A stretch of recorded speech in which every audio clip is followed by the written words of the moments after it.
Right. And the estate duty tax, which is as old as the Republic, exempted former presidents Moi Kenyatta and Daniel Moi from paying a special tax on the passing of inheritance to their families. Nandi Senator Samson Cherargei now wants the section amended to delete the exemption of the first two presidents and instead state that the section should read, "The section shall not apply to the disabled, minorities, and those who are provided by the law." I want to promise them they will pay tax.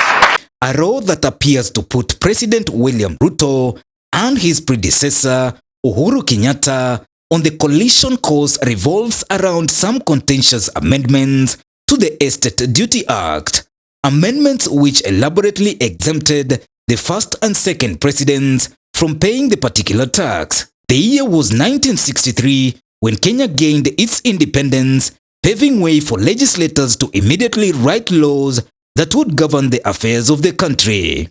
One of the crucial legislations was on the formation of estate duty law that entailed the Estate Duty Act that would govern management and inheritance of estates owned by Kenyans, that was signed into law by the founding president Mzee Moi Kenyatta. According to the Estate Duty Act Cap 483 of 1963, a tax known as estate duty shall be levied and paid on all property of which the deceased was at the time of his death competent to dispose of, and all property in which the deceased or any other person had an interest seizing upon the death of the deceased. One of the laws amended was the Estate Duty Act Cap 483, which amendments were ascended to by the founding father Moi Kenyatta on the 12th of June 1969. Mashamba yetu harambe na mifugo yetu harambe. The estate duty tax, which is as old as the Republic, was amended 2 times during the reigns of the 2 presidents to remove them from the list of taxation of their estates.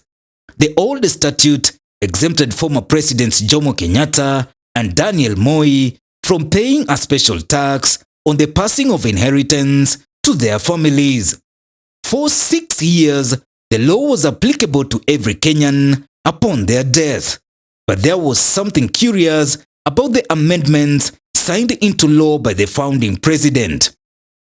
It was Wednesday, the 25th of June, 1969, the president signed into law a miscellaneous amendment act. Among the many amendments was Section 7 of the Estate Duty Act, introducing a new provision that the imposition of estate duty shall not apply to His Excellency Mzee Jomo Kenyatta, first president and commander-in-chief of the armed forces of the Republic of Kenya. Jomo Kenyatta died 9 years later and 2 months later, heralding the reign of the second president, Daniel Moi. 3 years into the term of the second president, Daniel Arap Moi, Parliament enacted another miscellaneous amendment bill signed into law by President Moi on the 5th of November that year. It became effective a week later. The law amended Jomo Kenyatta's clause, deleting the words "First President and Commander-in-Chief of the Armed Forces of the Republic of Kenya" to read, "The section shall not apply to His Excellency Mzee Jomo Kenyatta, nor His Excellency Daniel Toroitich Arap Moi." Daniel Moi died in February 2020. At both times of amendments, Charles Mugane Njonjo served in the Justice Department as Attorney General in 1969 and as the Minister of Justice in 1981. James Karugu succeeded Njonjo as Attorney General and was in 1981 replaced by Joseph Kamere under President Moi. Fast forward to 2022, during the reign of William Samoei Ruto, now Nandi Senator Samson Cherargei wants the section amended to delete the exemption of the first 2 presidents and instead let the law read, "The section shall not apply to the disabled, minorities, and marginalized as provided by the relevant law. According to Article 210 of the 2010 Constitution, Sub-Article 3, no law may exclude or authorize the exclusion of a state officer from paying of tax by reason of A, the office held by that state officer, or B, the nature of the work of the state officer. We cannot continue to operate in a space where those in power exempt themselves from paying taxes using all manner of instruments,